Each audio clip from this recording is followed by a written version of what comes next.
One's a former NFL star turned esports coach. I was getting the stink eye from my wife. She's like, "What you doing?" I'm like, "Nothing." And one's a dad who can't stop playing Rocket League. These kids these days, they're like, blah, blah, blah, blah, blah. We're used to jump and run. Together, they welcome you to Ahman Green's Gamers Lounge. I'm Ahman Green. Welcome into Ahman Green's Gamers Lounge. So I'm going to have my mic still muted there, John. So how are you all doing? Today we are back. We had a little, I say, late summer break, right? You know, so a lot of traveling and things going on. But if this is your first time into watching the Gamers Lounge, so this is your ultimate destination for all things gaming. So hosted by myself, like I mentioned, my co-partner here, John and Rico. He might be coming in hot. I don't know. He usually does. So this show is your weekly getaway to the latest news, hottest game releases, and in-depth discussions on industry leaders and other things like The Boys Season 4 going down. We've been recapping that. New game releases like was mentioned. So whether you're a casual gamer or a hardcore esports fan, Ahman Green's Gamers Lounge has something for everyone. So grab your controller, settle in, and join us as we dive into the dynamic world of gaming. And I will let that turn that off. So that's nice. Repeating itself. There you go. So this is that show. So John, man, what's good with you? How you doing?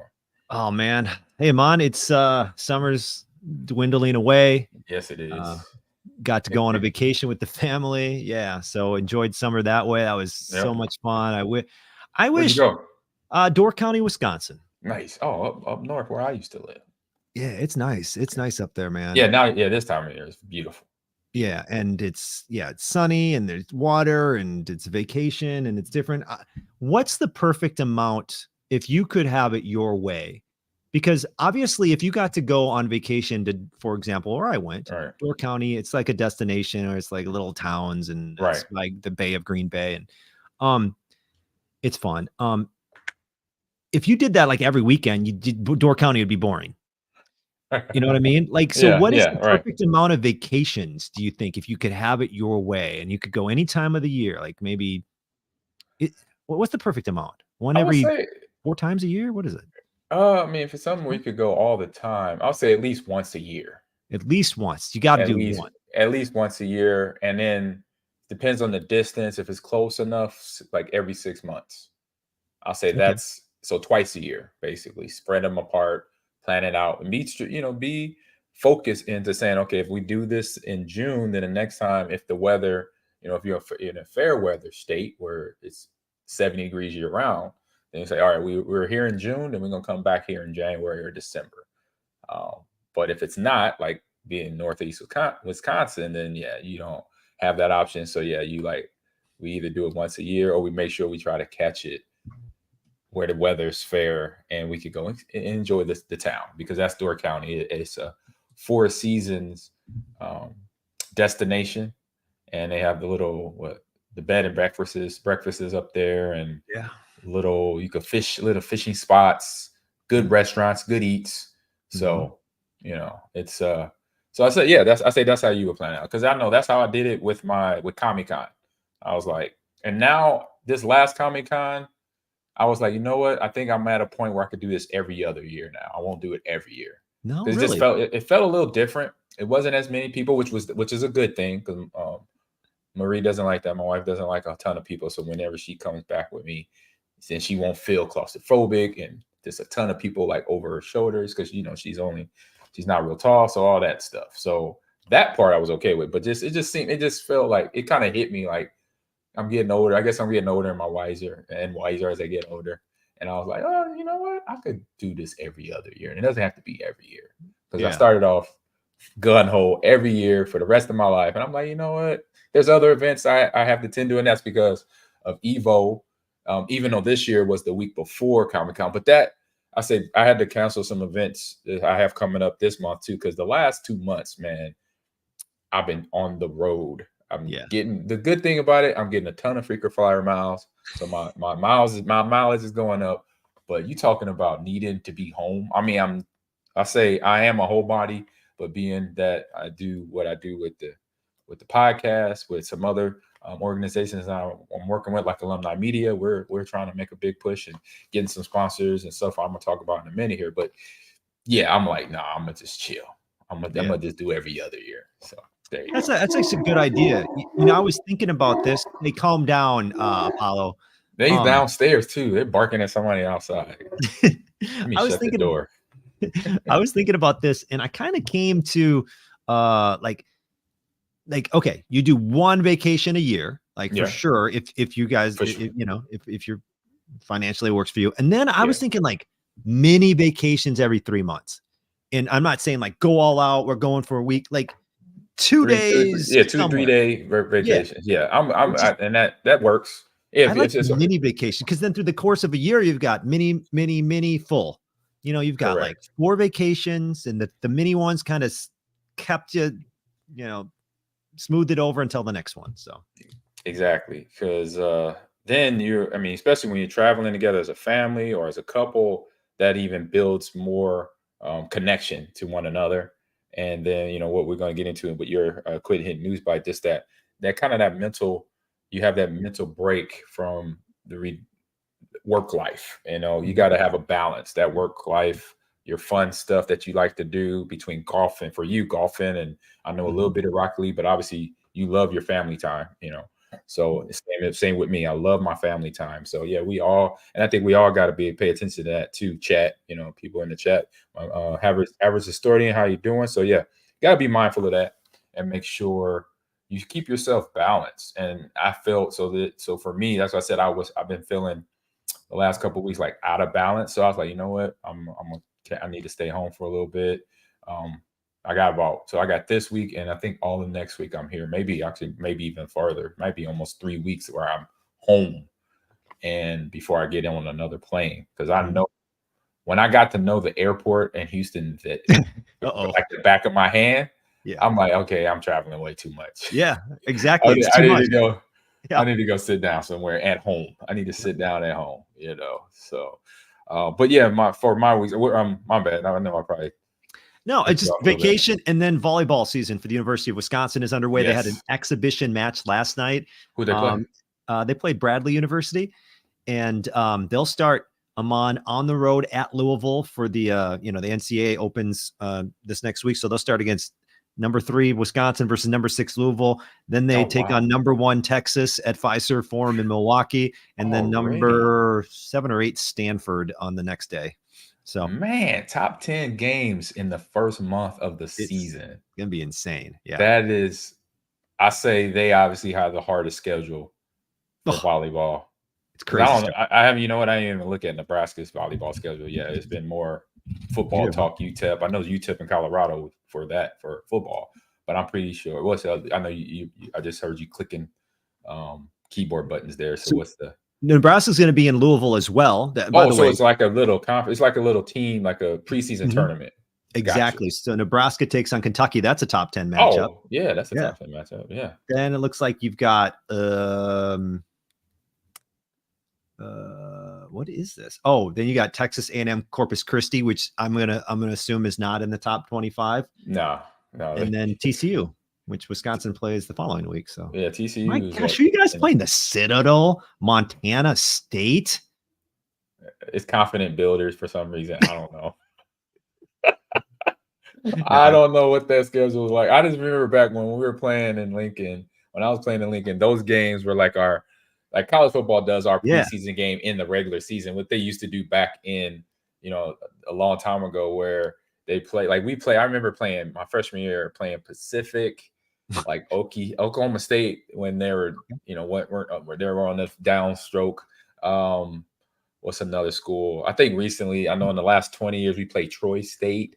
We played one team that actually my junior year that actually took us to the through the ringer was University of Central Florida, but they had a guy by the name of Dante Culpepper as their quarterback.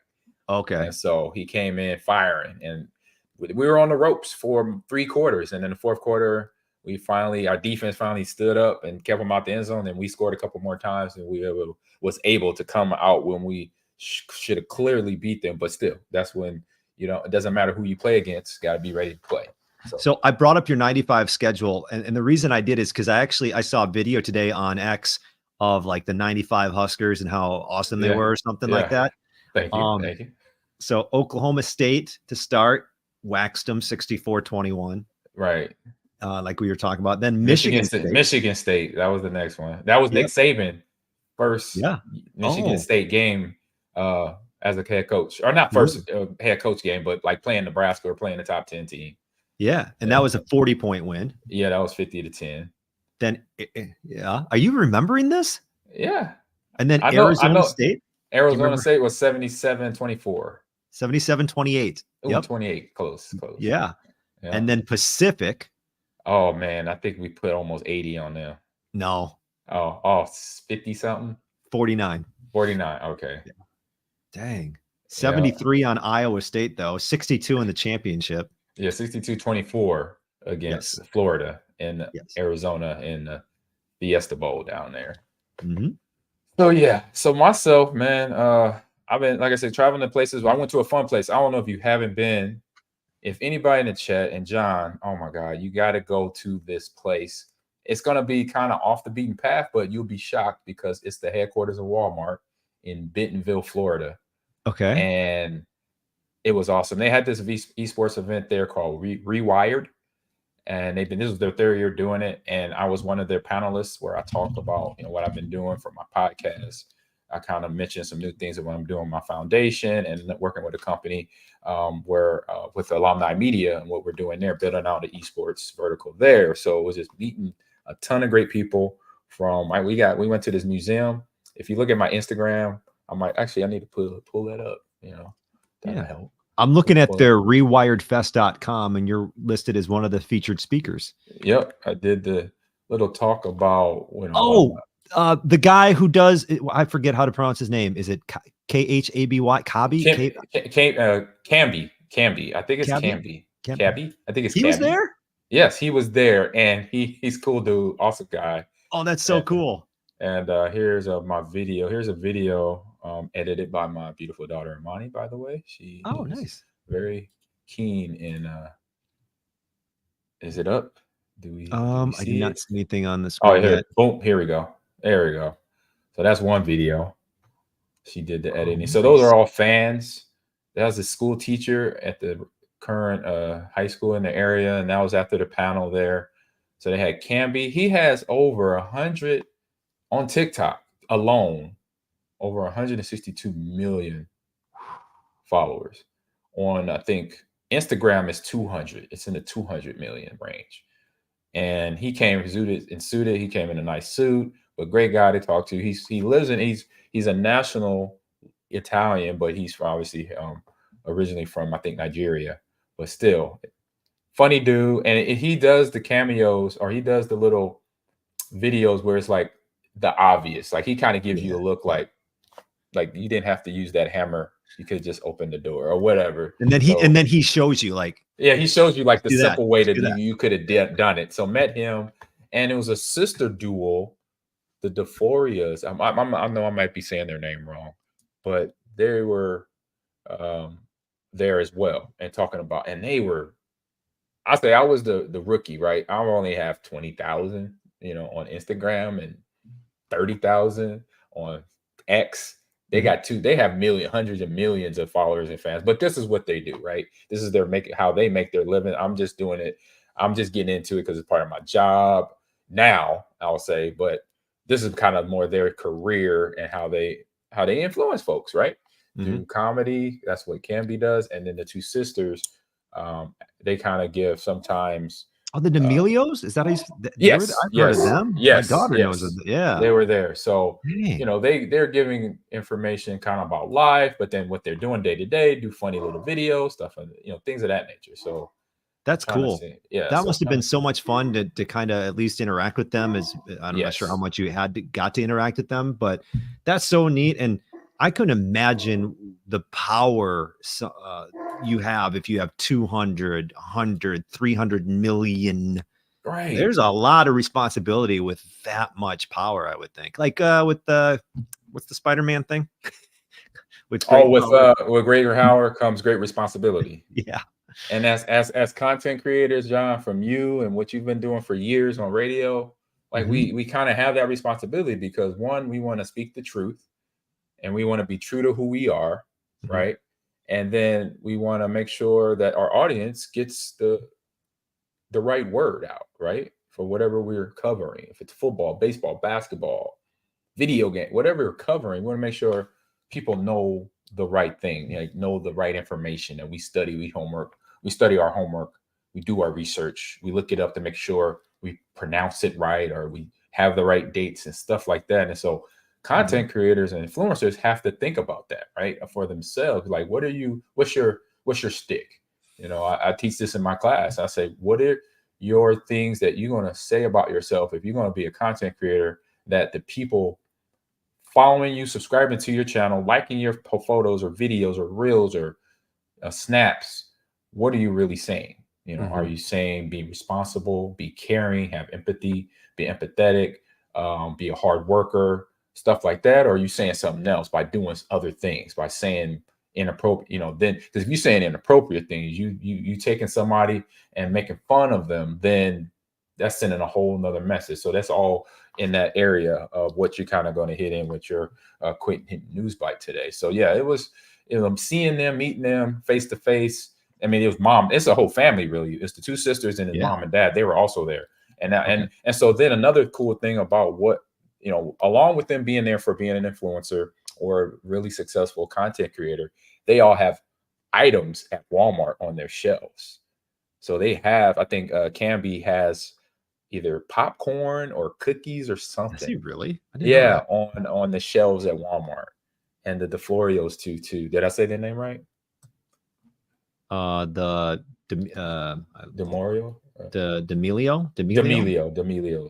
They have an item that's on the shelves at Walmart. So I was the odd man out there. I was like, well, I got to get an item on the shelves then. So I got to talk to Walmart some more, which I've made some contacts. I'll be following up with them. I followed up one group there that was there today, or I followed up with one group today that was there to help produce the Walmart event with them. It's a company that worked with them.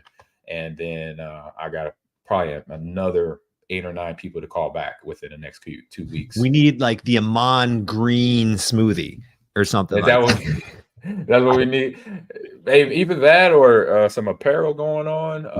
I do have, it was a company last year that I just talked to recently they have a little vinyl doll of me in a Packer uniform and in a Husker uniform. And so they sent me, they're still boxed up down up in Nebraska now. So once I get those, I'll show them to you. But yeah, that's be something maybe you can put on shelves too. So yeah, it was just interesting meeting them and talking and being in Bentonville. Like Bentonville felt like a warm Seattle, like in terms of temperature. Like Seattle is chill. It's not real hot. You know, I think the hottest it got for me was in the like low 90s with no humidity. So it was comfortable. Okay. But here it was a little hot. You know, it's like Texas. It's down south.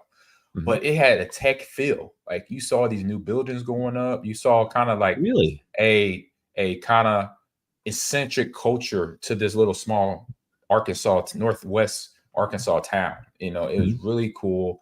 Nikito says Mind Green protein bars or like some sort of esports swag. Like jerseys would be cool. Protein bars or smoothie. I like where you and John are thinking right now. So, but yeah, it had that feel, John. It had that feel like I was in Seattle. I've been to I've been to a couple Google offices, New York and Chicago, where it just, you know, it has a certain feel to it, where the employees are really, I say, they are in an environment where they can thrive when they're at work. And you can't say that about a lot of companies, right? A lot of businesses, the employees are usually, majority of people working into our society, majority percentage wise is like, they don't want to be there. They're at the wrong job. But places like Google, places like Microsoft, places like Walmart, being in Bentonville, I just was like, man, this sounds, we could be here. I could be here every year for this event. That's what I pretty much said. That's where my other trip might go now. Okay. We're talking about trips, like, because I told Maria, I'm like, you should have came with. It was a nice hotel. It was like this swanky, kind of like if you heard of the W or if you've been to the W Hotel, it's like a high ritzy hotel that the funny thing, it was a cool thing they had about the hotel was that it had a green penguin in every room, or every room Like you a walked statue? in, like a statue, and you could pick it up and move it.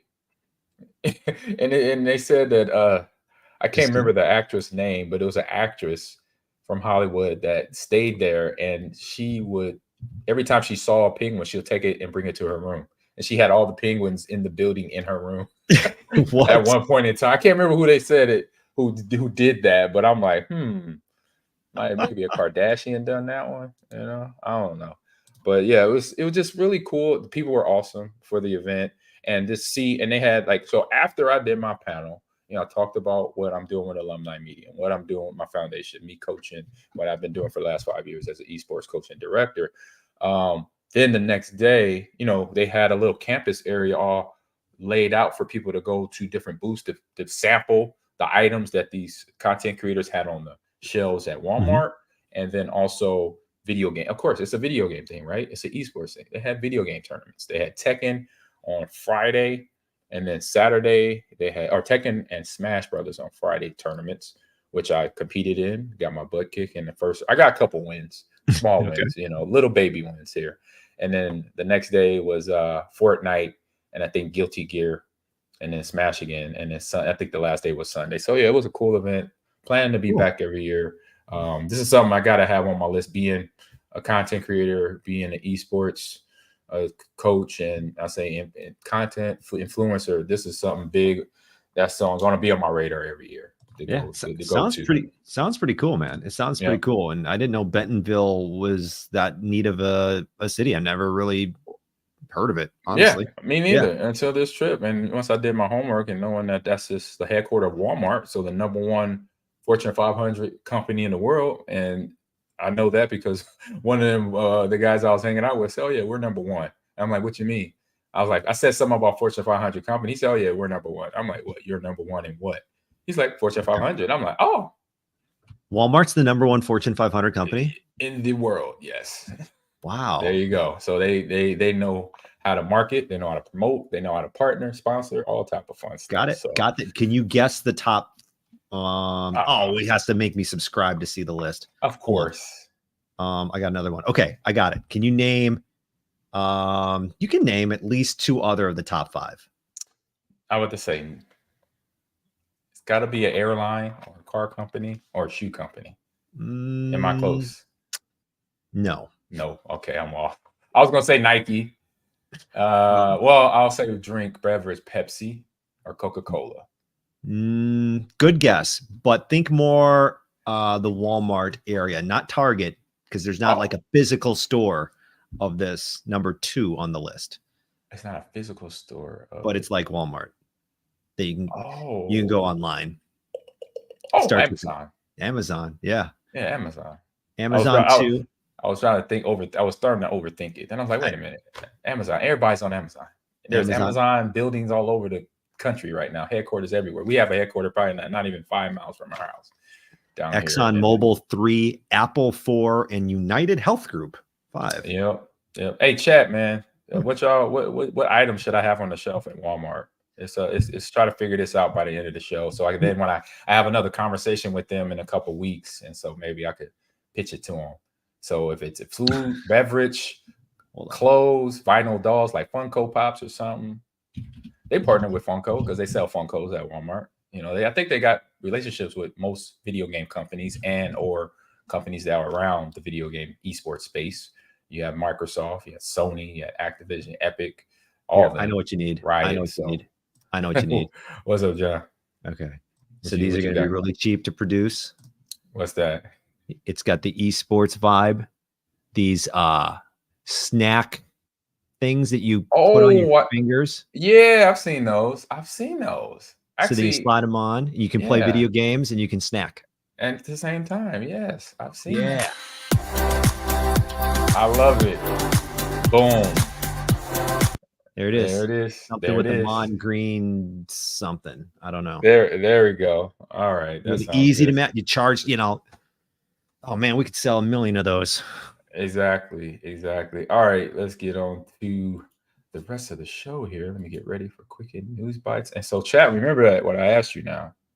You got to come up with an item or idea I could pitch Walmart. That's mine. My idea is the little finger chopsticks. It's the finger chops. There you go. All right, chat. Let's see what y'all got. All right, John, here we go. All right.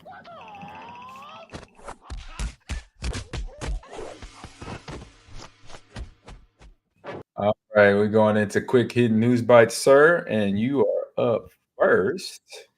Okay, so health. So here we go. Yeah, this is from phys.org, Phys, phys.org. Headline: Study suggests video game playing may have mental health benefits under some conditions.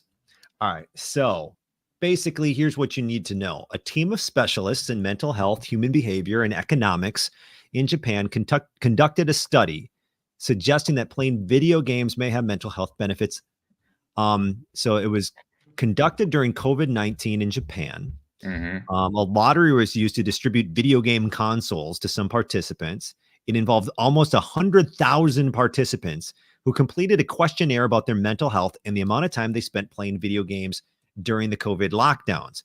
And they found that people who played video games reported a greater sense of life satisfaction compared to those who did not play. But there are some limits, everybody. So let's not get too crazy. The benefits of playing video games were found to plateau at 3 hours of gameplay per day, which is quite a lot, honestly. Playing more than 3 hours did not result in additional mental health benefits. So the study, just contributes to the ongoing debate about mental health impacts in video games. So according to the study in Japan during COVID too, so mind you that 3 hours is kind of your plateau, but it suggests that it does have some benefits if you just were able to get away. And it makes sense to me, Ahman. Like if you're able to escape and just relax and take your mind off of whatever is working overtime in your mind and just go somewhere else, makes total sense to me. Oh man, yeah. I mean, this was my self-diagnosis back in about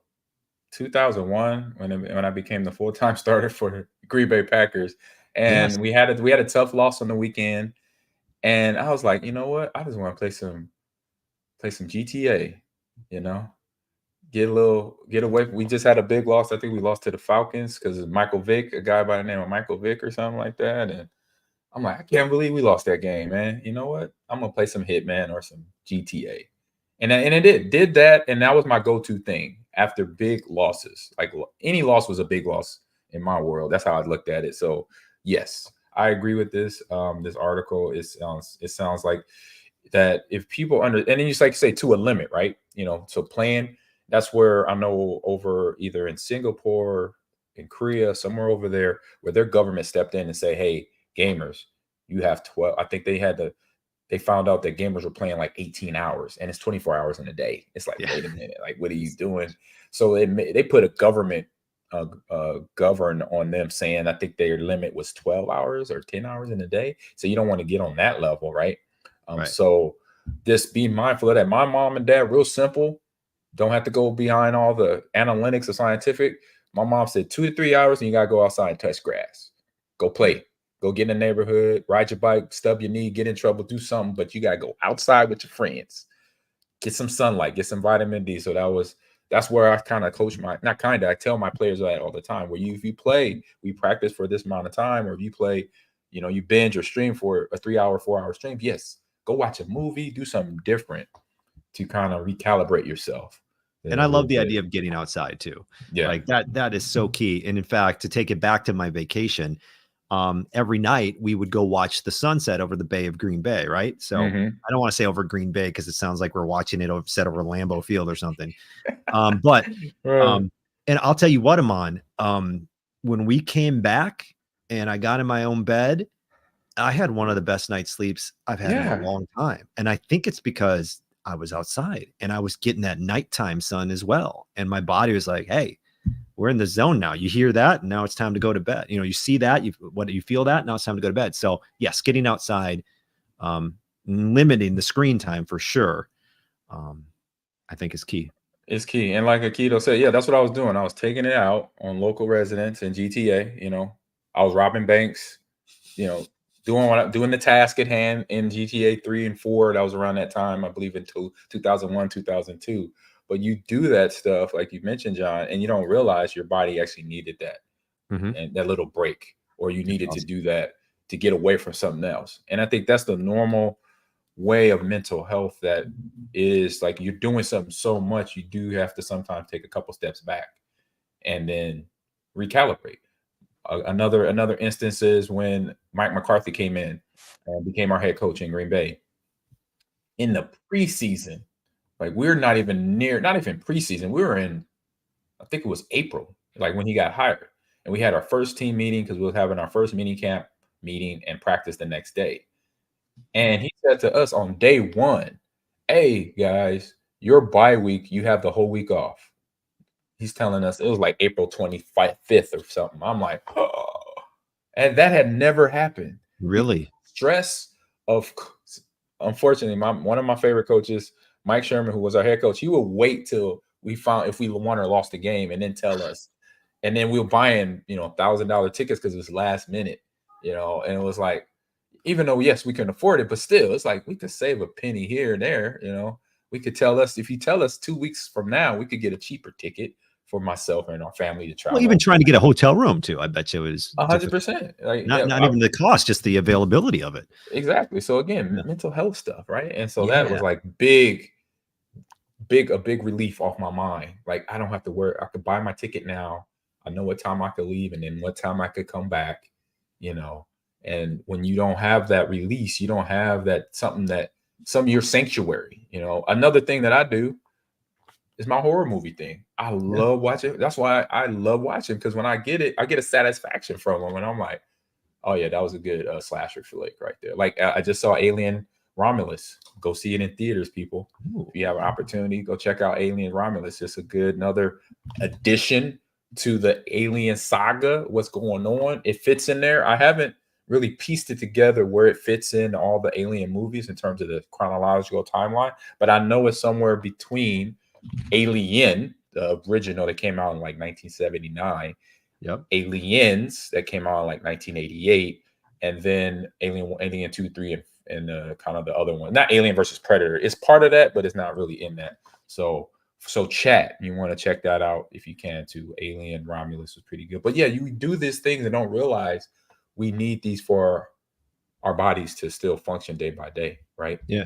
And it's being smart about it too. I've got the timeline. Alien Romulus 2142. So Alien is 2122. Romulus is 2142. Aliens is 2179. So it's in that time frame. Got it. Because I saw it in the middle. Yeah, when I was getting ready for this show, I saw a video that does a chronological timeline. So I'm gonna watch that after the stream here today. Check that out. That's the Here it is.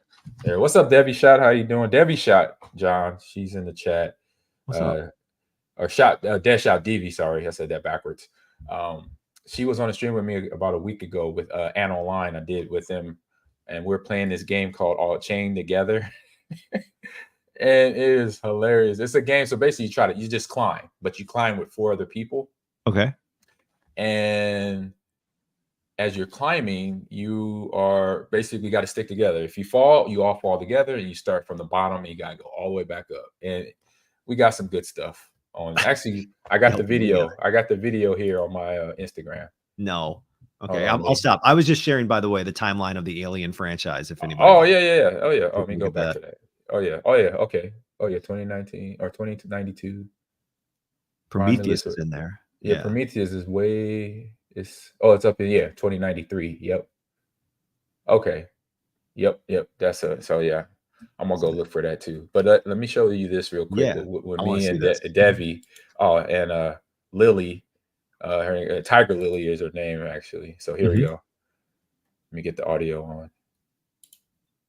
Oh, I gotta unmute it. I think I got shared again. Oh, I got shared. Yep.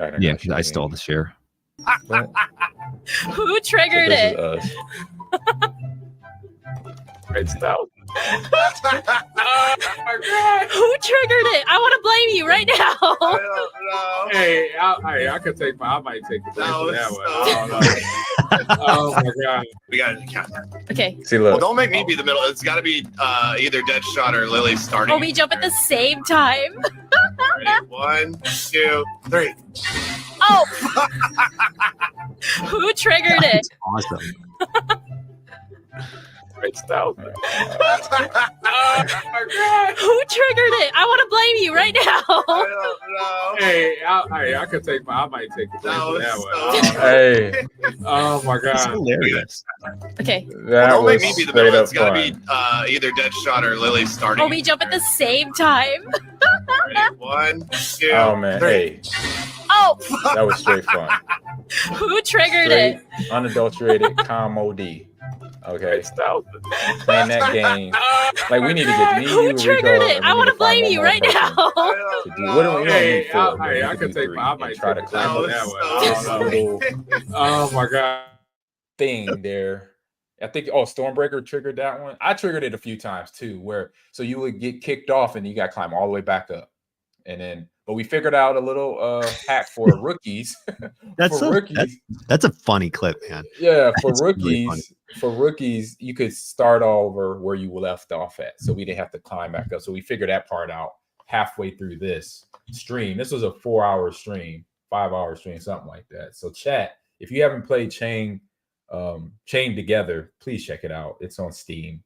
If you want to have a good night, if you have a good time with friends, you having friends over, you have some drinks, or y'all watching something. You got football season coming up. When the football game is over, anybody that has PC knowledge and has a PC in the living room, this is the game you want to play right here. It's total fun, chat, John. That is So, funny, man. That is yeah. that's really funny. I love how you're like, I'm just gonna take the blame. I don't know. Yeah, because when I jumped, because we all had to jump at the same time.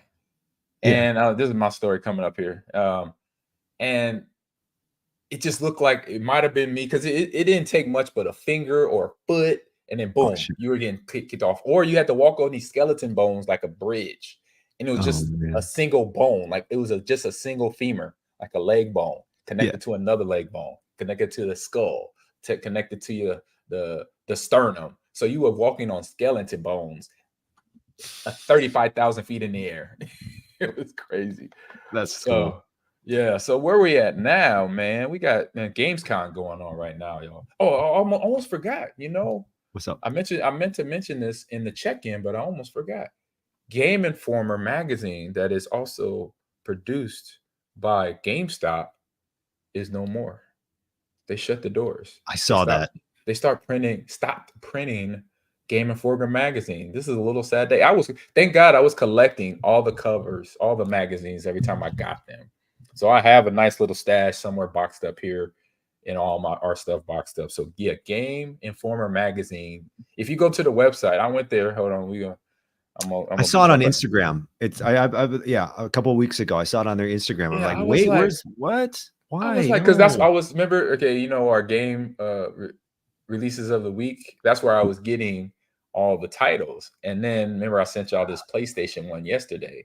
It's because I kept going to it, and it's like, wait a minute, where's the game releases of the week? And I wasn't reading the fine print. So hold on, let me go to Game Informer because it has a notice on there. Yeah. Oh, now it's an error now. It's not even that anymore. It's totally gone now. I can read from their Instagram if you need me to. Hold on. Oh, here it is. I got it. Boom. Okay. There it is. Yep. So it says the final level farewell from GameInformer. So they even throw in a little game reference there. It says after 33 thrilling years of bringing you the latest news, reviews, and insights from the ever-evolving world of gaming, it is with a heavy heart that we announce the closure of GameInformer. From the early days to the perplexed adventures to today's immersive virtual realms, we've been honored to share this incredible journey with you, our loyal readers. While our presses may stop, the passion for gaming that we've cultivated together will continue to live on. So thank you for being a part of our epic quest, and may your own gaming adventures never end. There you go. So a little moment of silence for GameInformer. All right. It's crazy. I was like, what? That sucks. It does suck. It it's sucks like, because no. I mean that's an institution. Yes. Right? Yes. Yeah. Facts. Yeah. I was like, man, that was a little disappointing, a little disheartening to know that now information between they had a digital magazine too. They went digital because of the way things are. So, but they kept it real for guys like me who like the real things I could touch. So I had a book I could get every month, and I loved it because they had little iconic covers. They had the cover of GTA game, whatever game was coming out, whatever game was on the cover was the features cover story in the middle of the book. And they would give their game reviews, their other opinions about whatever is going on in the world of gaming across the world, basically. So, man, I was like, man, and it was GameStop too. So you knew that they've been through a lot in the last 5 years since COVID. So it's been interesting with GameStop. So because they produced the magazine, I don't think a lot of you, I don't know if John, you knew that, but I knew that. But yeah, it was produced by GameStop. So yeah, shout out to everybody that produced that magazine. Thank you for all the good, fun articles, stories that you produced over the last, as they said, 33 years. 33 years. I could have been their dad. I could have been the magazine's dad. All right, man. Let me get going with myself here. So GamesCon is going on this week. Started yesterday. My man Jeff Knightley, he is that dude. He's everywhere. So he's been announcing games all weekend and some of the fun games. And you see my man. See, this is going to be one of my Comic-Con dress-ups one day. It's going to be Indiana Jones. It's efficient. It's warm. I'm not going to get super hot in it. I just got to get good at a whip, John. So Indiana Jones, The Great Circle is one of the games that's been announced here. Cool. And I got a little video for it too. So I'm super excited about that. And the release date is December 24th. Or December 9th, 2024, sorry. So it is right in Christmas time here. So here's the run. Let's run this video real quick of Indiana Jones and the Great Circle. Oh, where is it at? Oh, I didn't move it. Hold on. Boom. I'll tell you my real opinion about this. See if this looks cool. Right. We'll see. Let's see.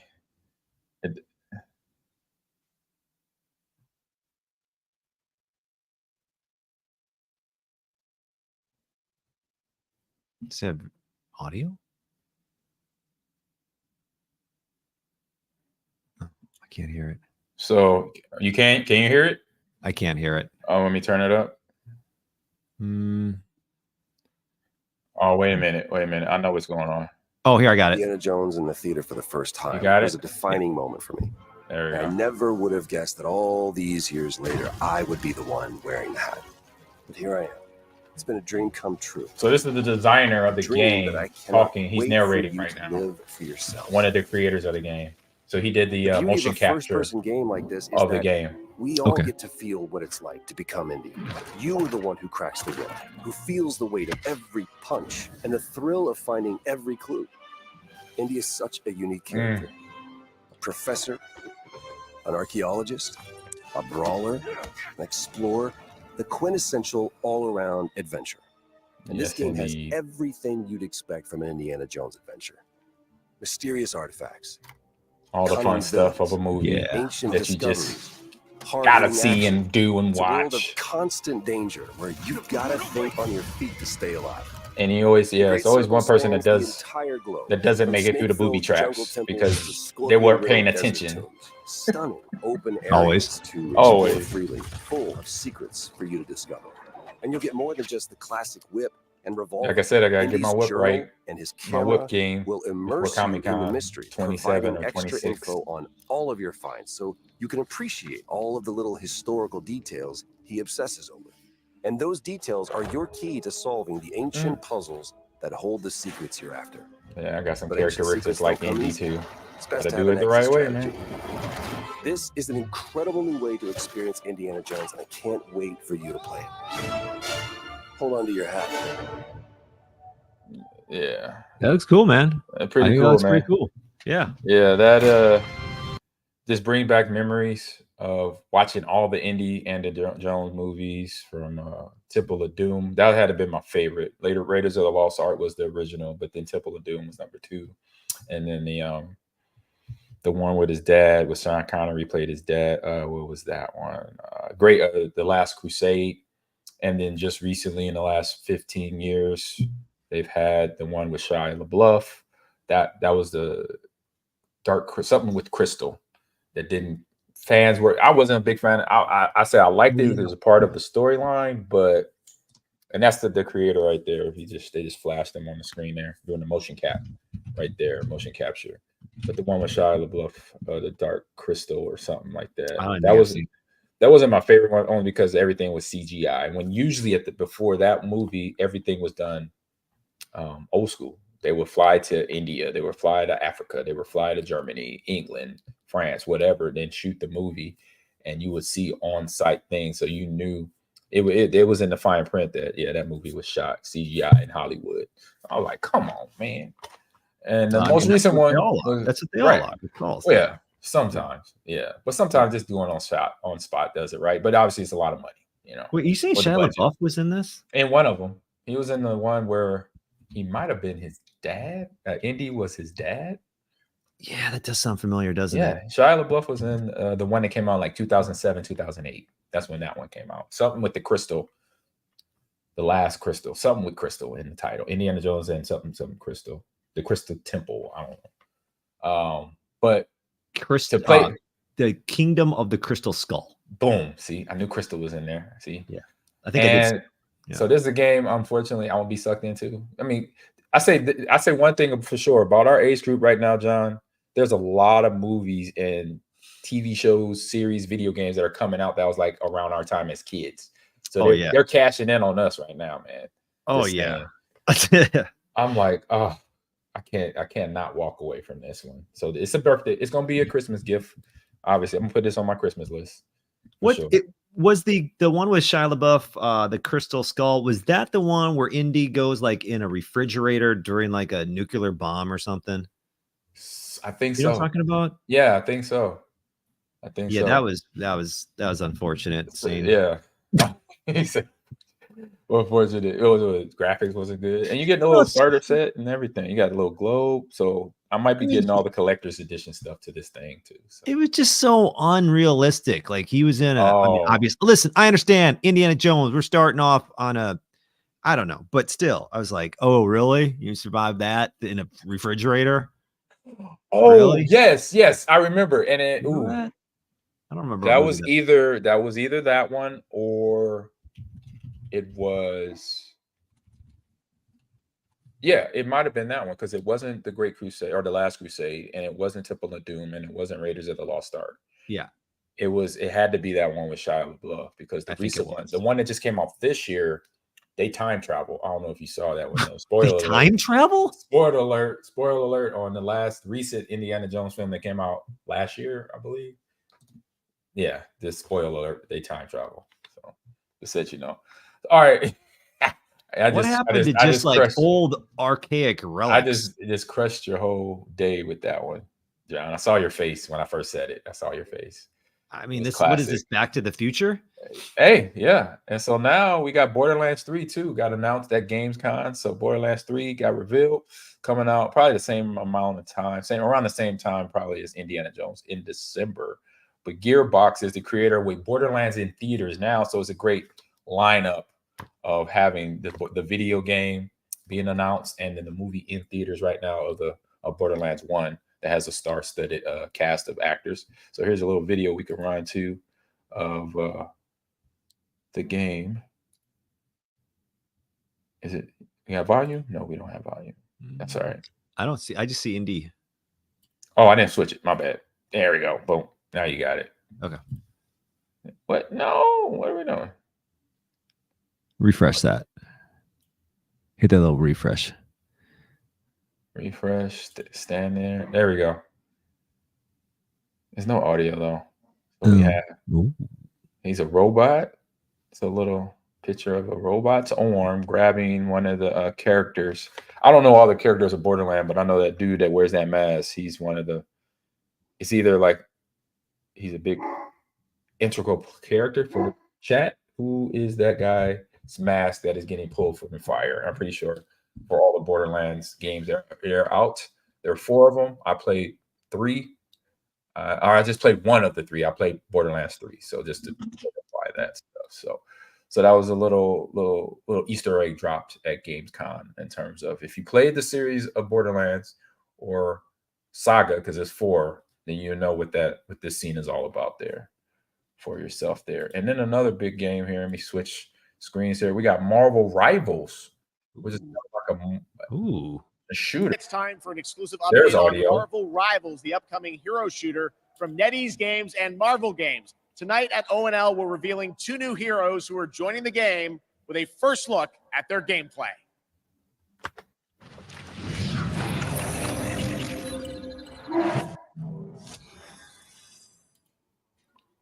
Among the stars, Wakanda found Oh, Black Panther. There we go. and a new hope. The source of vibranium, the foundation of an empire. Because they never really knew where it came from. They just know it landed on a meteoroid in Africa. So there we go. Snap out of it, Bucky. Oh, there's Captain America. There's Winter Soldier. So it's going to be like an Overwatch-esque type game, chat, John. Ooh. Where it's first-person shooter. Oh, yeah. Similar to Overwatch. And every superhero, villain, superhero, we'll say, has their unique powers and utilities that they can use. And Winter Soldier, you know, he has that arm, that vibranium arm that was given to him by Black Panther and his sister, Akiri. Okay. Yeah. And so then Steve Rogers, probably like a tank character, like in Overwatch, we have Reinhardt. So big, strong character plays tank. I could see Captain America being that. So that's been on for a little bit. Rivals, there you go. Another game of rounds there. And ooh, just like at Comic-Con. That's cool. Doom. Just like it. So that launch date is still, December 6th, 2024. Again, like I said, around Christmas time. So Perfect timing. It's almost as if they planned it. Exactly, buddy, old friend. And I think everybody else is going to like this one here. Black Ops 6, Call of Duty. Yes, indeed. Oh, no max out picture on this one. Oh, let me fix it. I'm sorry. From the senator, then grab Adler from the black site before anyone knows. You recognize that voice, John? Let me hear. Oh, The sorry. camera actually works. Sometimes I surprise even myself. Let's just hope Sav and Case can get the retinal scan. Oh. Senators You on catch stage that one? now. No, who am I missing? I don't know. I just thought you would know. The senator is in Just saying. I thought you knew. You don't know. No, I don't know. That's what I said. I was like, who is it, Ahman? I don't know. No, that's me not knowing, trying to figure if you I know. thought it sounded like George Clooney. It sounded like him, maybe Brad Pitt. At first, I was like Ice Cube, and I was like, nah, because he was on Call of Duty before. So this is Black Ops 6 that got released or that got announced at Gamescom, and it's still going on today, I believe. So if you tune into your YouTube channel and even Twitch, you can catch Jeff Knightley on talking about game releases for the latter part, fourth quarter of 2024 and second quarter of 2025. But everybody is super excited about Black Ops. This is coming out, I believe, October 25th. So a few days before Halloween 2024 that this game will be dropping.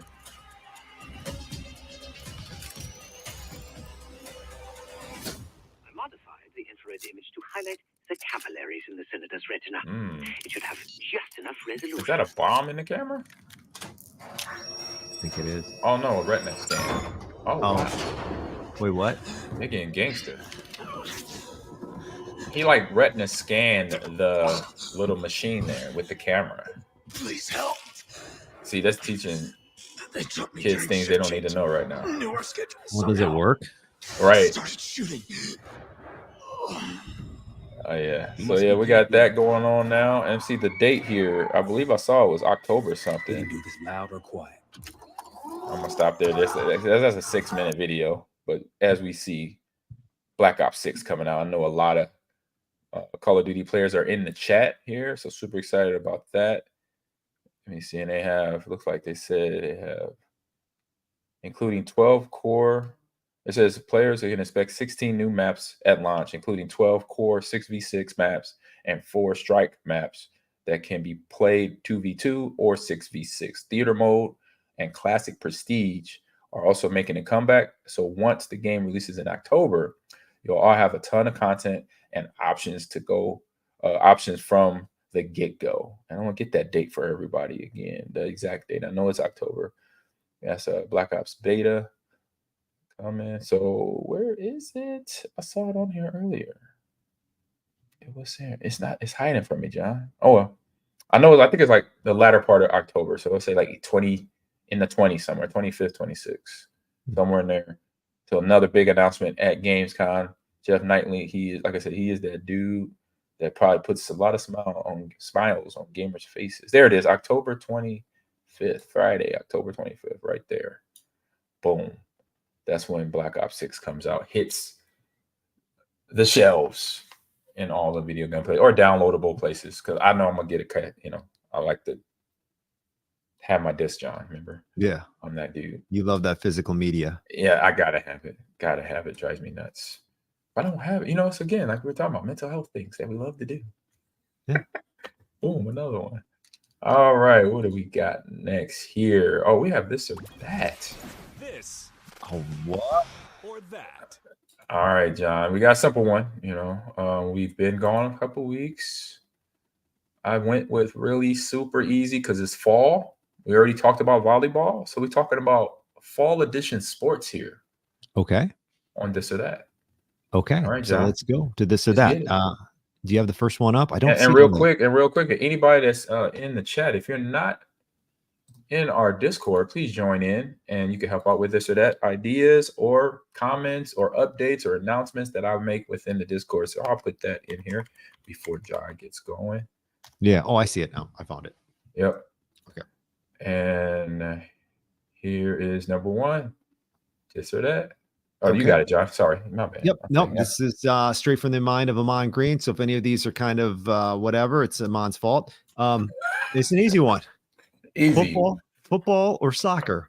So football or football. I was gonna say, or football or football. Yeah, that's the easy one, right?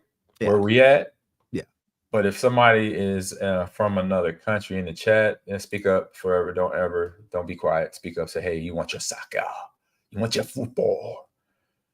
It's a lot of football going on. I'm gonna go with American football. I'm gonna go with American football. And yeah, you got when you're overseas, you're not on our soil. You have to put the American in front of it because they'll just think you're talking about soccer.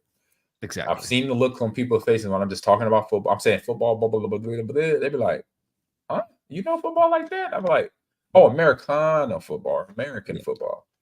Yeah, yeah. I mean, especially with the start of the season, right around the corner. I'm going American football. Yeah, I know down in Australia when I brought that up, they're like, y'all some pansies. Y'all don't play football like the Australians here. Their Aussie rules football is insane. It is. It's awesome. And if you were playing that, you could play football. You could play If you play Aussie rules football, you could play American football. So for sure. So football for me, chat. What about y'all? Where we at in the chat? In there. I know, John, you said football, right? Of course. I'm going definitely football. I mean, I do like FC on the console. I do like that. I know you play Rocket League too, so we got that love. Yeah, it comes in car soccer. Soccer.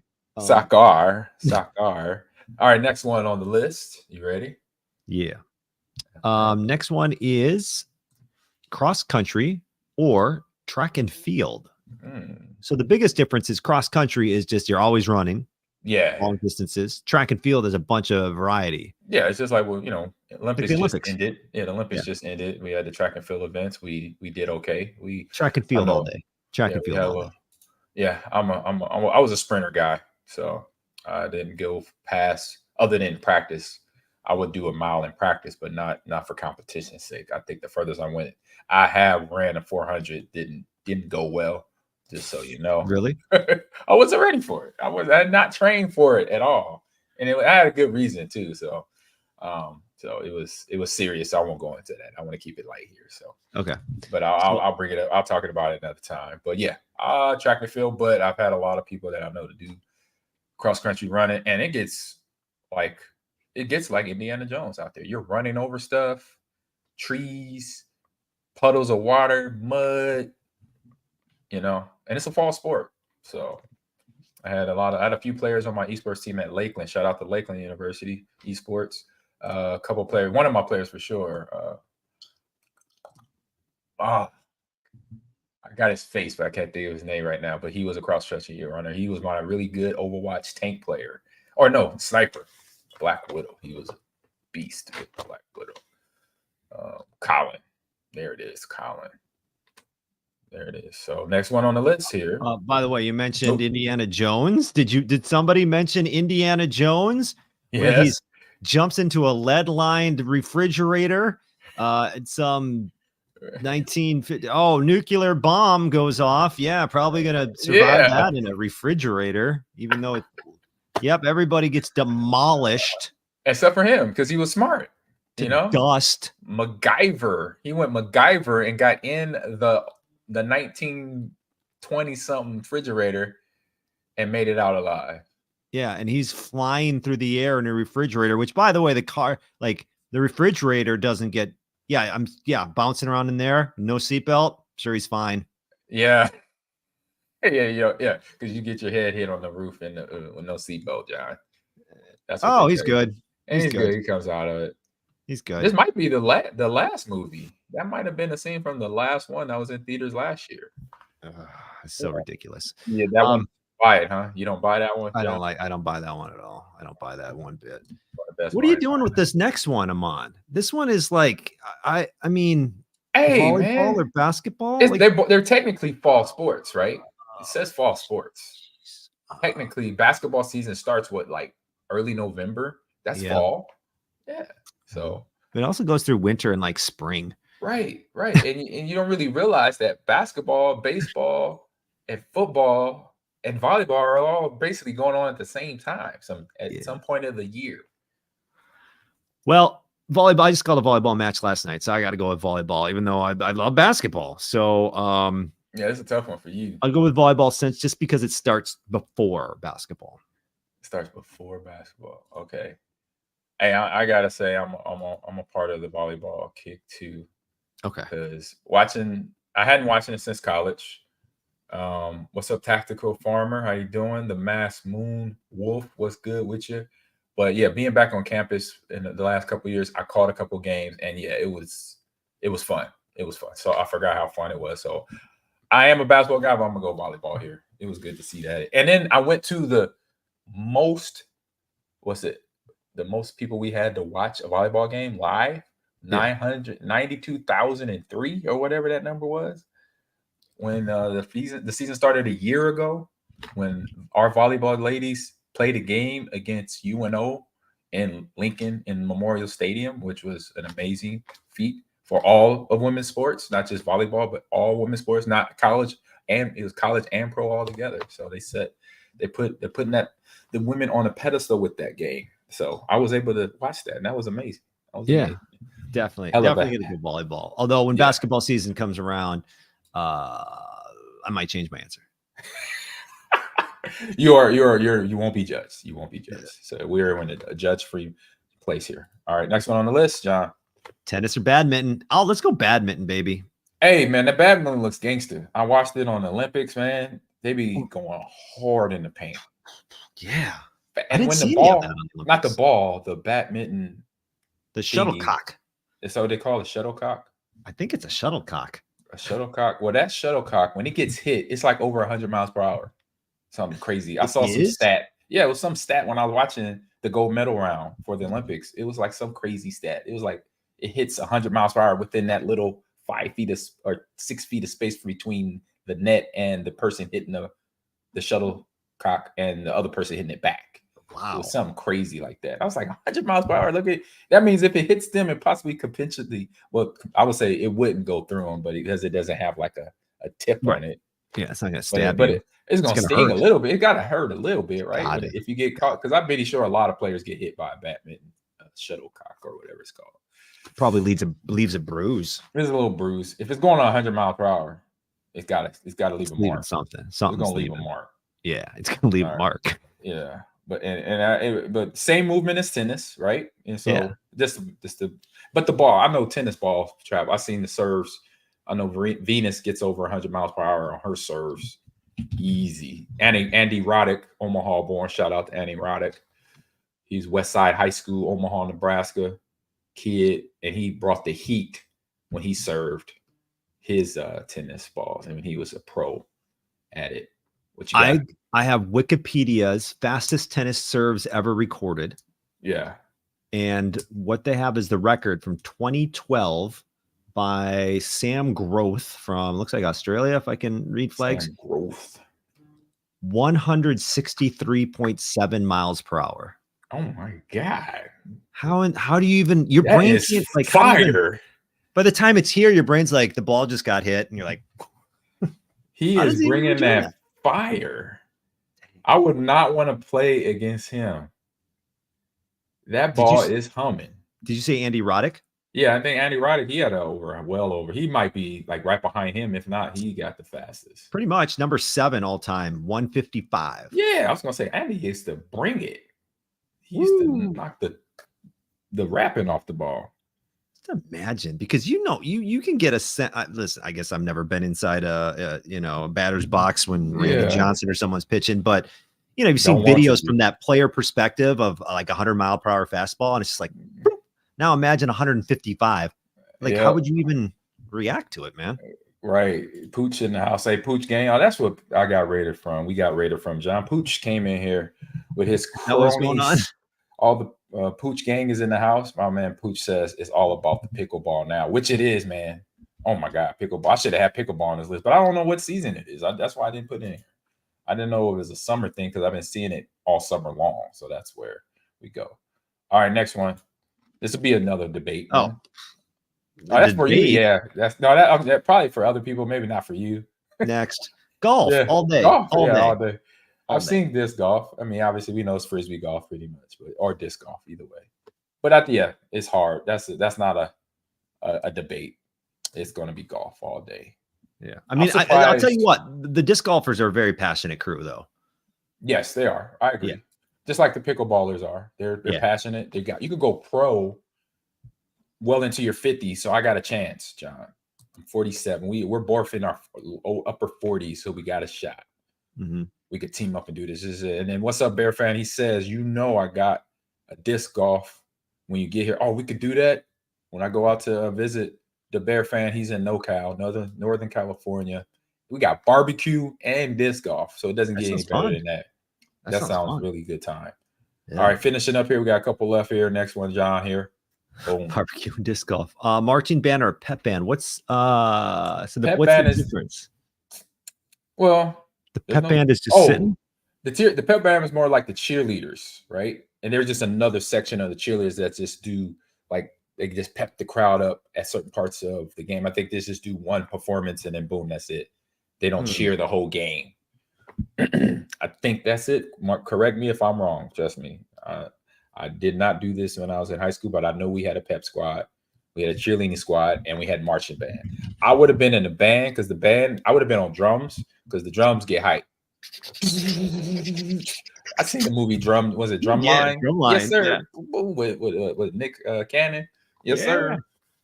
It says pep. And my man Razor says pep band plays the more exciting music to get the crowd going. Oh, that means they play the hype music. They'd be like 50 Cent in the club, little melody.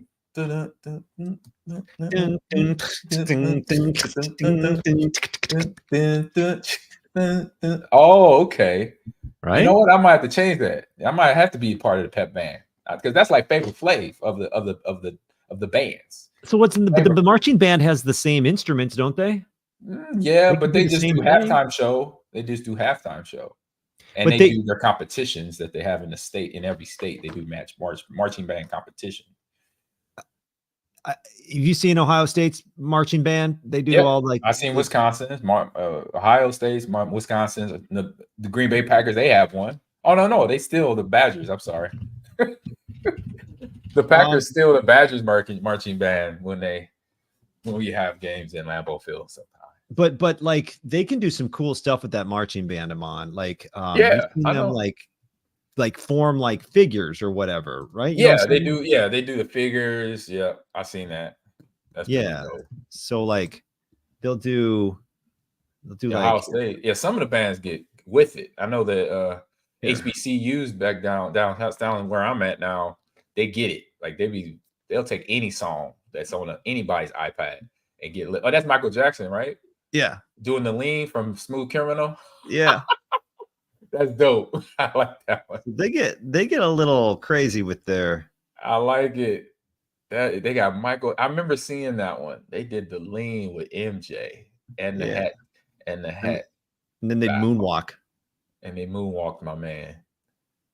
Look at that. Look at that. Look at that. They moonwalking. They moonwalking, y'all. I mean, come on. I might have to pick marching band just for this. You know what? This is a hard one, man. Because pep band gets hype. Marching band does fun things like this. Yeah. Have we ever had a tie? We've had ties on here before, for sure. And I'm gonna go marching band. I'm gonna go marching band too. You can't be you got me with the Michael Jackson and the Smooth Criminal. Okay. Boom. There you go. You got me. I can't not deny that. All right, last one. This was a big Olympics, a lot of Olympic gold medals traded off and silver medals and bronze in these two events here. So there you go. Last ones of this show. Swimming or water polo, this or that. I'm gonna go swimming.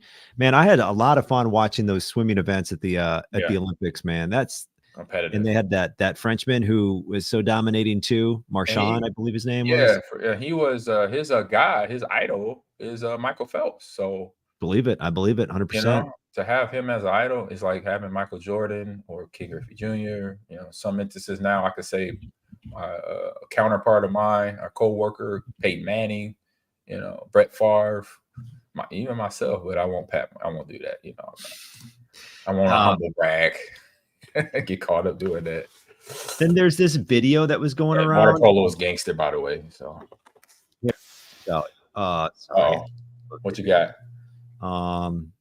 Did you see this one of Katie Ledecky finishes right there? Like, this is how dominating she is. Oh wow. She's done. Oh wow. Race is over. Oh wow. She's got first. And she just waited for everybody. Wow. Winding down, chilling. There we go. Wow. Second. I did not know she did it like that. She did it like that. I know she won gold. I totally missed any of her competitions. Wow. That's dominance right there, man. That was like the women's 4x4 though. McLaughlin that does the high hurdles. She was second leg and she pulled out on them in the finals and the semifinals to give women's USA gold for the 4x4. And it was like that. It was a lead like that. Just waiting around. Just wait. We crossed the line. We starting to sweat and hug each other. Congratulations. Good job. Yeah. Oh, there's second place. Like that's nuts, man. That's crazy. You're that dominant. Impressive. Very impressive. All right. Now we're headed on to our fun stuff again. More fun stuff. Release the games. Oh. It's time for the game releases. Game releases. That's how my dog's been doing. They've been barking at people outside the door. All right, John, you are up first, por favor. I don't have much on this, Ahman. I'm going to be honest. Okay. I've been searching for information on the game I picked. So just to give you. Oh no, this is not yours. Sorry, this is Rico's because I didn't have yours because I couldn't find it. It was so hard. You're right. It was so hard to find. That's what I'm saying. I could not find. I kept typing in the jumping donut and all these other little videos of something other than the donut shop, donut this, donut that. No donut video. I mean, actually, so we don't have video of the jumping donut. Maybe it's on YouTube. If you have video, send it or put it in the thing because I don't. I just realized that this is Rico's black myth, Mukong. I couldn't even find anything on the jumping donut other than this website with PlayStation 4, this PlayStation. Yeah, I'll just show it just shows the donut. It just shows the donut, right? It shows the donut. Yeah. Yeah. I'll show us. It's a great name. I know why you picked it because of the name. Yeah, that's exactly why I picked it. like John picked this because of the name. And then I'm looking for stats too. I was trying to find video just to put something in the run a show. And I'm like, there's no video. You can't There's even jumping find donuts. There's jumping noodles. There's jumping all type of foods out there, but there's no jumping donut. I Googled, I YouTubed everything. We got to put out an APB on the Jumping Donut game. I've got Donut Fun from PlayStation. Right. But maybe, well, here, let me just read what the website says. Here, it says, from the creative minds at the Jumping Food Games comes a brand new delicious adventure, The Jumping Donut. Take on the role of a juicy donut and master 27 exciting levels in this unique puzzle platformer. What makes the Jumping Donut so irresistible, you ask, Ahman? Good question. Unforgettable characters. Play as the juicy donut, Big D, who masters every challenge with his jumping power and charm. 27 thrilling levels. Experience a variety of lovingly designed levels that will surprise you with creative puzzles and tricky platform challenges. And it says innovative puzzle platforming combines strategic thinking and skillful jumping to overcome obstacles and successfully complete each level. But they don't show you what it looks like. No video. Yeah, no video, no pictures, nothing. So I have great no title, idea. by the way. Yeah. Great title. The Jumping Look Donut. me in with the title. That's about it. If you Google Jumping Donut, you're going to get Jumping Noodles. You're going to get Donut Shop. You get a whole bunch of other donut names and acronyms that goes with that. Maybe this is their plan. Like, hey, the jumping, everyone's like, what is the Jumping Donut? And they're like, we're not going to show you until it's time. It's going to be hot fire when it comes out. Yeah. Yeah. There you go. Or it's a completely wrong way to do it. And you should probably show people what your game looks like, but I don't know. Facts. All right. My game is up. Enrico has Black Mukon on PlayStation 5. It's a nice little samurai monkey-esque game or animal character game. But I'm going to go into my game real quick. Get it on the screen here. And it is Concord. So we got another shooter, looter, fun game, team game and we don't take it for granted. here. Being a free gunner means I'll let the video do the work right now. yeah, you better run. Free gunners have a shot at making something. So there's always good FPSers. Now we have Marvel Rivals. Now we have Concord coming out as well. This is to assemble your free gunner crew and travel the Concord Galaxy to compete with rival teams in a 5v5 driven FPS on PlayStation and PC. So set in a vibrant original sci-fi universe, Concord is a new team-based shooter where you assume the role of the crew of the North Star and a group of misfit outlaws and adventurers working as guns for hire. So handpick your personal roster of free game gunners, team up with friends and fellow mercenaries online to take on crews across the spectacular world in the wilds of space in a range of objective and respawn based modes. So that means you can come back to life if somebody kills you. Okay. So you respawn. So it comes out, like I said, on PC, on PlayStation. That means console. Maybe not Xbox. There's a deluxe edition, standard edition for $39.99. Deluxe edition that has Concord the game, the North Star free gunner pack, up to 72 hours of early access, open beta early access, and Valve's Monarch pack for $59.99. So there you go. Got some fun stuff there with this game. Another first-person shooter. So that means this might be an esports. This is vying for esports territory, y'all. Concord. Would you like to join us for game night? So you gotta have game night with the friends, you know. Okay. What do you think? I like it. You like it? I like it a lot. Well, I mean, it's first-person shooter. Now you just gotta figure out all the meta. You know, what characters work best together, what loadouts that are the best. And my question to this game is just how long will it take for it to become like a legit esport where there's going to be, you know, high school, colleges, pros playing this? Because it didn't say nothing about a storyline or a campaign in it. It may have a campaign. I know Overwatch didn't, and a couple other shooters don't, but they still work in terms of as esports titles. Black Ops, I know, will have a storyline. They always do a nice little storyline that's mixed in with the government and espionage, things of that nature. So for Concord being similar to Overwatch, so it's going to be interesting where they can take this. So chat, what do you think of this game? First look. first impressions. And I'm pretty sure this is something Jeff Knightley talked about at Gamescom. If not, he's going to talk about it tonight. You got different. There's Star Child, big dude. He's probably considered a tank if you're going off of like Overwatch characteristics, things of that nature. So looks good, looks fun. I like it. What'd you say, John? I was gonna say, like, these are all characters for the game, right? Like, so they're like, let's make a game. Here's a dude called Star Child, and he's big. And it's not that I have an issue with it, or not that the game is good or bad. But what? But you're just, Speak your mind. You're just creating. I don't know what I'm trying to say. It just seems like they just like, hey, let's just create some stuff and hope it's good, without any like history or backstory behind it. It might be.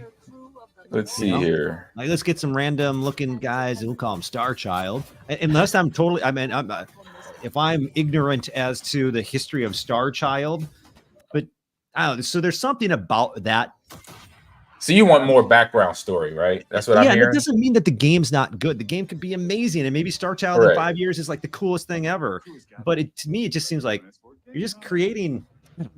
I don't know. For some reason, I don't know. I don't know what I'm trying to say, but for some reason, I guess I just feel like it needs more. It needs more content behind it. Yeah, I need to know more about it, other than just some guy in an office said, "Hey, let's make Star Child." All right, here you go. Here's a little bit. This might help. I don't know. So every character is a free gunner. So they're a free gunner for hire. So like a mercenary. So choose your own personal roster from a range of unique characters. So like Star Child and role types. So that means you got other types, from like a big guy to a small person, sniper to close quarters demolition. So each of their own special abilities. Each will have, each with their own special abilities and individual personality traits. Use the crew builder to manage your free gunners with their variants and decide on the best time to develop them into the fray to change the course of the battle. So that's kind of I don't know if that helps any. Then it says look out for crew bonuses. So free gunner roles, warden, anchor, ranger. So that's definitely along the lines of Overwatch, where you have tank, DPS, and healer. So each come with their own crew bonuses. So activate them when you play free gunners of different roles during each match, as which the progress swap characters out to stack and maximize the bonuses. So that means the bonuses are going to basically help you win the game, whatever those bonuses are, John. So that hopefully maybe that helps a little bit. So you have your wardens. So wardens are control, sightline, and choke points. So this is Overwatch talk right here. And provide your team cover while closing a space. So that's warden. So that sounds like DPS or / tank. And so you got 3 wardens versus Linux, Hamar, and Val. And then we got breachers. So this is again Overwatch talk here. So breachers breach enemy defenses, starts fights, and take ground. So whenever somebody takes an area, they're going to take it back. And that's Star Child, the one you like, and Devers. So DAVERS. And then the last one is Rangers. So the all-purpose fighters. TL, she said, take care of your weapons, and they take care of you. That's one of her little tagline, or his tagline, excuse me.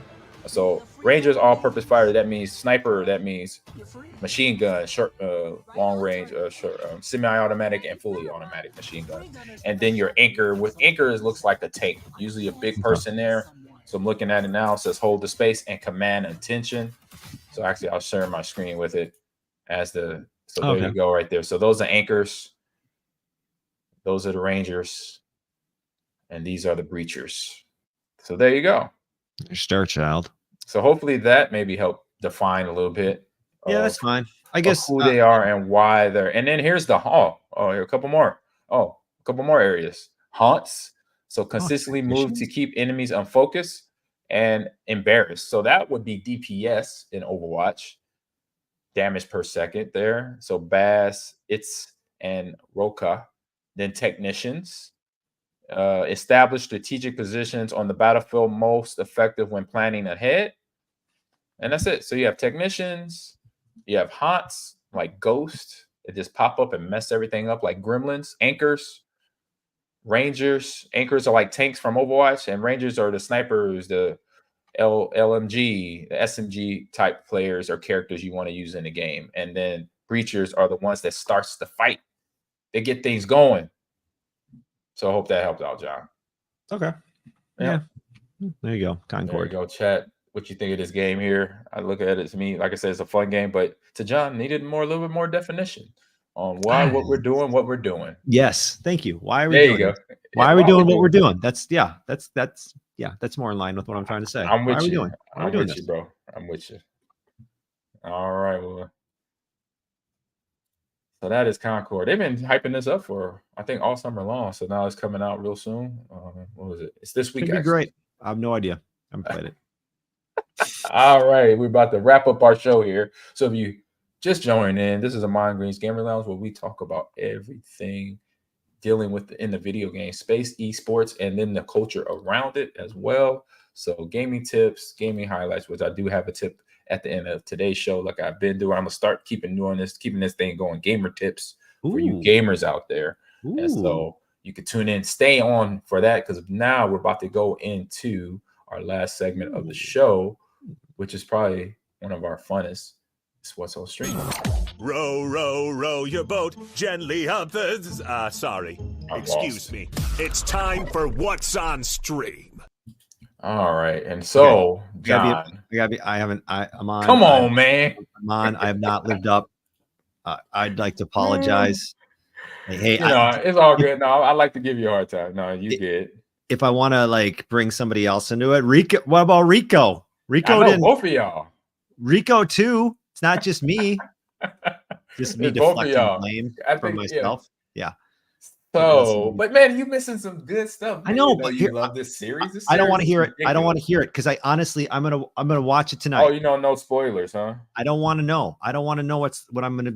Well, I'm on episode 3 right now, so I got to say something because we have the audience in here. You know, the chat. They want to know something. They want to at least know my opinion. You can put me on mute. That's what you can do. That's like the worst exit from the camera I've seen John do so far, but he's gone. So as he was talking about, so this is the boys. Let me get everything, make sure everything is clicked here. Right, boom. Oh, we're ready to go. So we got boys season 4, as is buffering, of course. Season 4, episode 3 of The Boys. We have, again, this series is too much going on. In this episode, it opens with Homelander at the pep rally or the youth choir rally singing, and he gets a little distracted and annoyed from Star Fighter's crowd presence, but he tries to maintain without lasering them like he likes to do things. And so he introduces the 7, including the Deep. I think A-Train and Black Noir was there. In addition to two new members, the 7, Firecracker and Sister Sage, which is the smartest character in this universe here. So Sister Sage. So despite being she didn't like her costume, so she was a little dissatisfied about that. So Sister Sage plays along on stage with the whole rally thing, and then Homelander brings his son Ryan on the stage and try to get him, introduced to this public, being a superstar type of superhero, because obviously this is who they are, right? They're like the athletes in this storyline, in this comic book. So Ryan, he's not really too happy about this. He's really uncomfortable with it and everything. And then so Homelander, he kind of whispers into his ear, say smile for the crowd, which he does just because his dad said it. And then we have the Butcher and his crew working behind the scenes too, because he knows that these two are in cahoots now. Sister Sage, Homelander, Sister Sage is so smart, knows that Homelander needs her help. So Butcher and crew, they are basically trying to get to Ryan, so Homelander's son, and so give him a sedative. So Butcher plans to meet up with Ryan at their safe house. And you have Frenchie here too that's going through a lot of stuff mentally and emotionally, and is coming to face it here soon. So back to Butcher, he puts a batch of cookies together to try to knock Ryan out and take him with him so he could get him away from Homelander. But once he gets to that, and he kind of, he doesn't really go follow through with it. He kind of feels bad about it. But you saw Frenchie there hooking up, having, a moment of, I guess, like I said, boys covers every facet. So I'm trying to keep this PG, right? And you have Mariko there along with Frenchie finding out some big, heavy things. So during the 7th press conference, the new members' Homeland doesn't like firecrackers, conspiracy theory speeches. But Sage assures him that she is their best hope at taking down Starlight, because right now Starlight behind the scenes is like trying to be herself. She's not trying to be part of Vault, the company that bought her and was paying her, but now she broke away and she's trying to tell the truth of everything going on. And in this little instance here, Mariko sees somebody that she knew and that she used to have battles with or grew up with before she was, I believe, injected with the V serum, or is it the V serum, something like that. So yeah, you got another episode. Let me pause it here. Going pretty fast. Another episode here that's where it's a lot of craziness going on. So at this scene here, let me skip ahead here.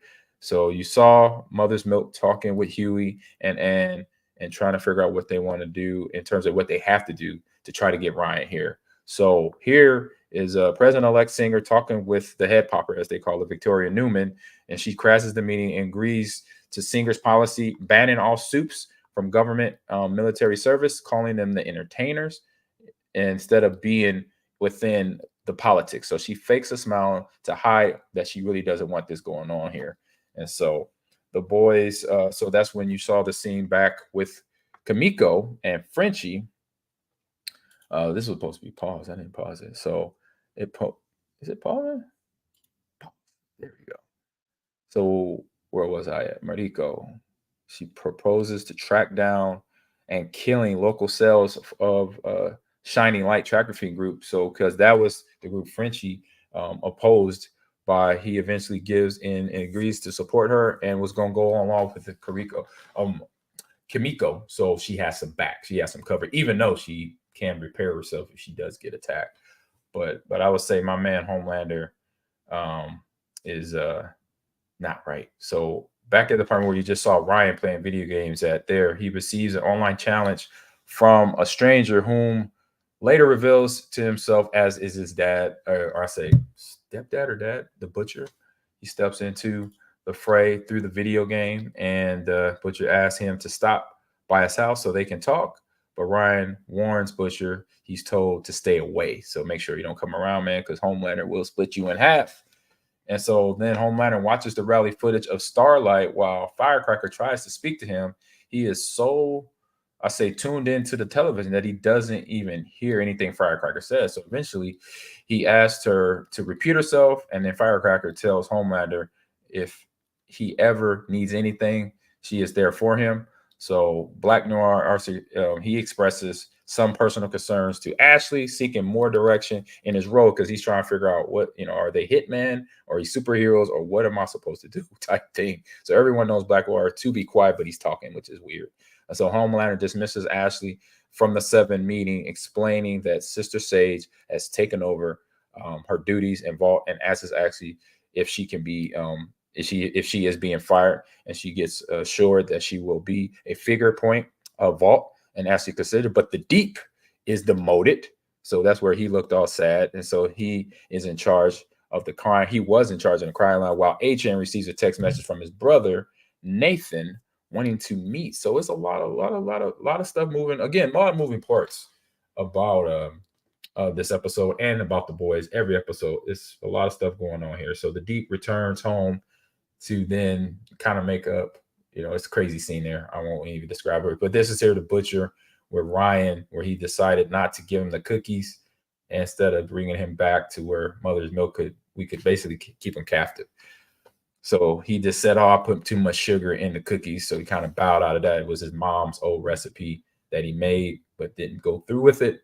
So Ryan didn't get the chance to or so he didn't get poisoned, or not poisoned, but sedative and knocked down and then taken away.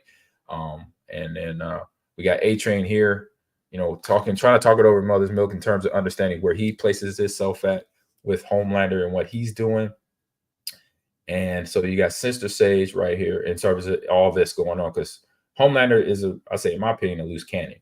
So you have Sister Sage, Homelander, and Ashley getting interrogated, and then that's what happens after she tells the truth. She gets her head popped off by Homelander. He kills her with his laser vision, and Sage is annoyed, just saying Ashley is traumatized, who just saw this. So now, so Annie breaks into Firecracker's apartment and to ask her why she has it out for her right now. So this is the scene right here. So she's out. She finds out that Firecracker was formerly known as Sparkle and holds a grudge against Annie for bullying her at a pageant. And so Annie tries to apologize, but Firecracker is not hearing it. It's been too much time in between each other to say, oh, no, you're going to apologize now? Nah, I don't think so. So from that moment, we got a crazy scene about to come up here where you got Mother's Milk, you got Huey kind of going surveillance as janitors at an ice rink where there's a show about to be put on about the 7 in this arena. And so Nui unexpectedly arrived as early as so Huey rushes to plant a bug in the vents, and he hears Homelander, Sister Sage, and the politician Newman discussing their plans. Homelander tells Newman she should revere herself as a soup and should oppose Singer's new bill that bans soups from being in the government. So Huey accidentally sweats on Homelander and landing on Homelander to laser the vent, and because he's a smell him, and that scene's coming up right here where he could actually smell Huey up in the vents hiding from their conversation and above, and he goes wild it becomes a wild, crazy chase, and he's looking to kill Huey. He kills several of the unfortunate ice skaters that are about to do the show about them in the process, but Huey gets away anyway by the help of A-Train when it comes up here. So Homelander, man, his body count is going up. He is not given a darn about who he kills, and he's done this since season 2, where he's been out in front of it. It's a gory blood fest here in this next couple of scenes here before the season is over. So Huey visits, what he got going on with his mom. Once the scene is over there, he gets out of there. There's A-Train helping him out.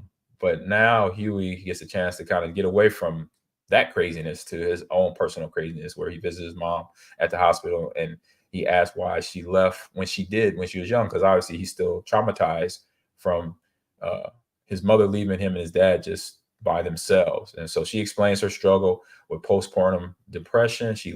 That led to her needing to leave because it felt like life or death for her. So Huey seems to start to understand his mom more and more, and it seems closer to forgiving her. Maybe we'll see where that goes there. So here we got Frenchie talking with Kimiko and making sure that she understands that he is there to help and support her in her journey of trying to figure out where the people that she was, I say, around growing up as a kid.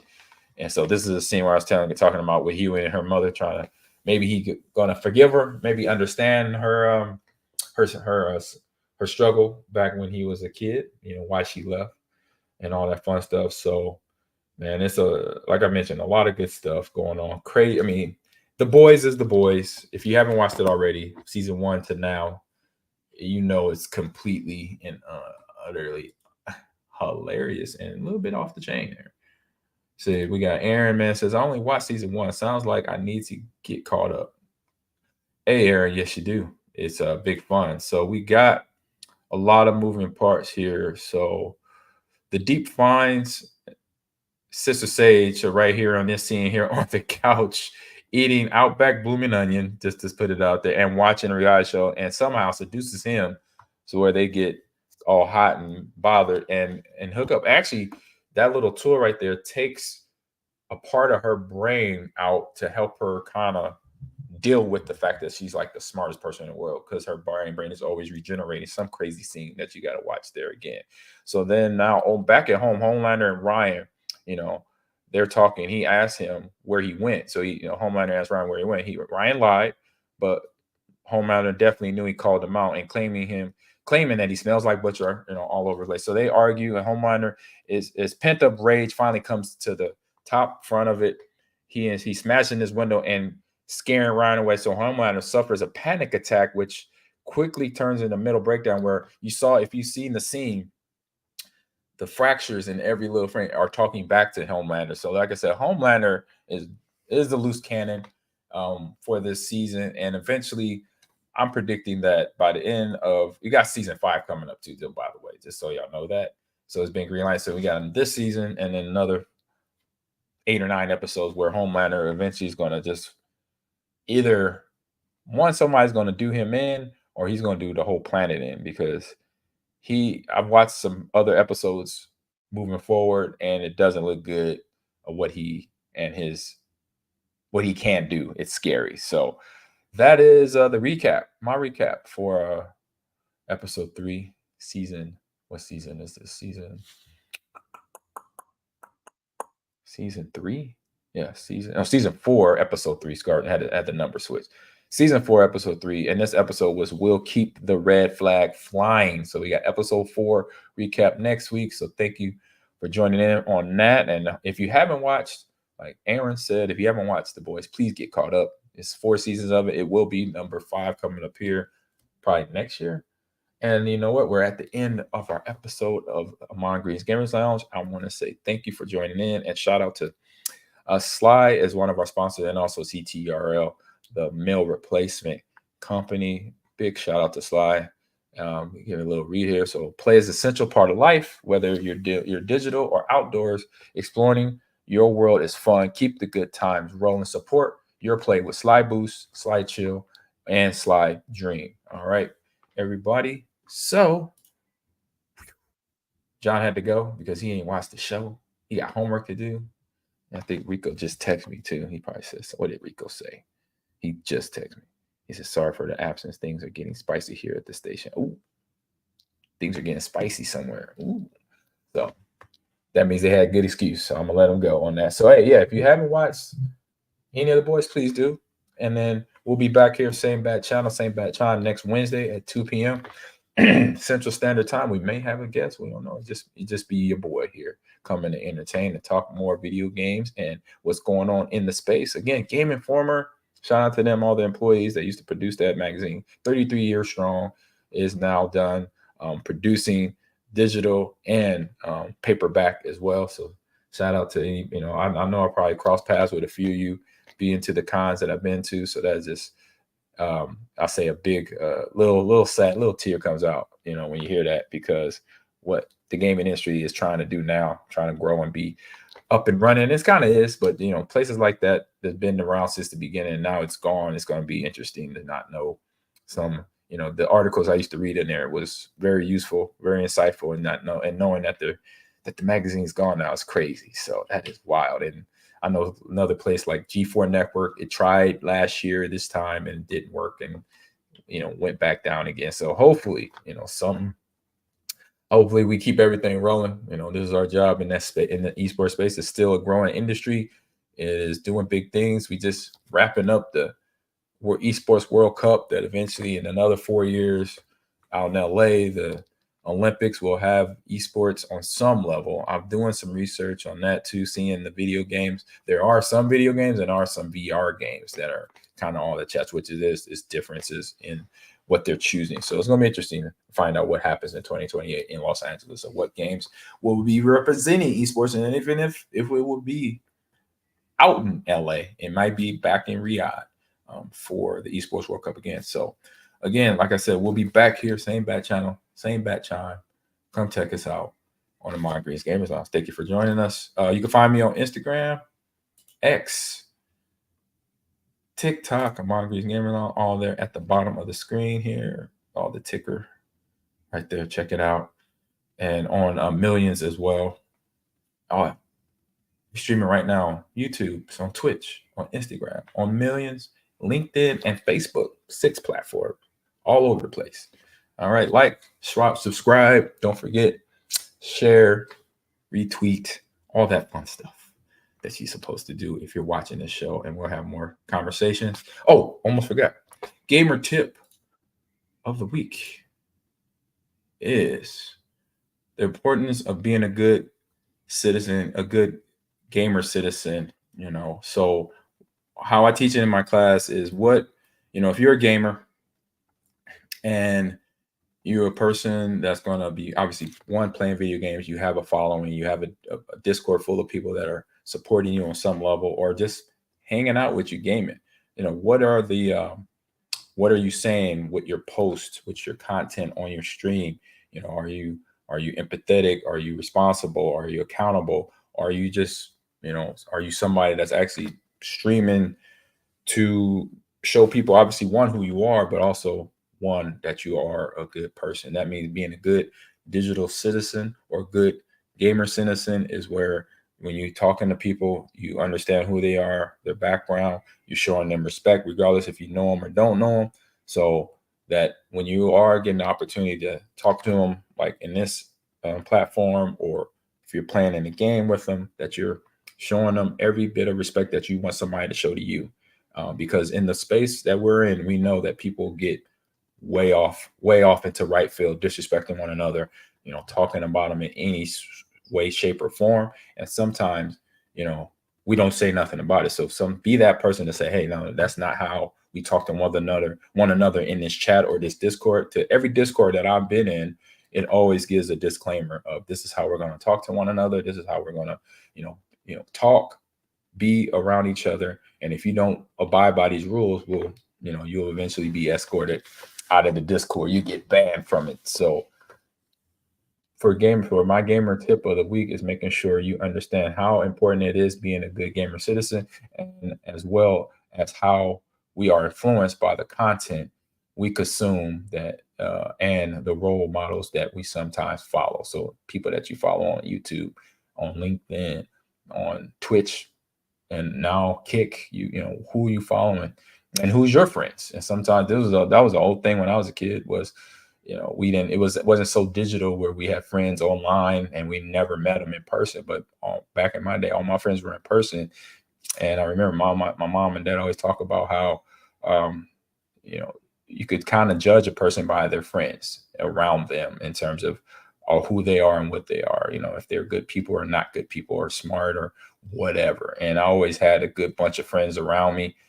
For the friends that we didn't stay friends, we had a little whatever riff we had, it was for a reason, because we just didn't, some of our things about being who we are didn't line up. For the ones that did, I still have a couple friends since I've been in high school that I still talk to on the weekly, daily, and monthly, and a couple I got to give a call back. So it's always the good sign when you can look at the people around you, and that could judge. You could kind of see what type of person you are. If you have good people around you, that means you are a good person. Sometimes you're still learning that, and that's where some of the people might be a little bit off from what you are as a person in terms of your morals and things that you believe in. So there it is. A gamer tip of the week: be a good digital citizen or good gamer citizen. All right, y'all. Peace out. Get the music on. Where's the music?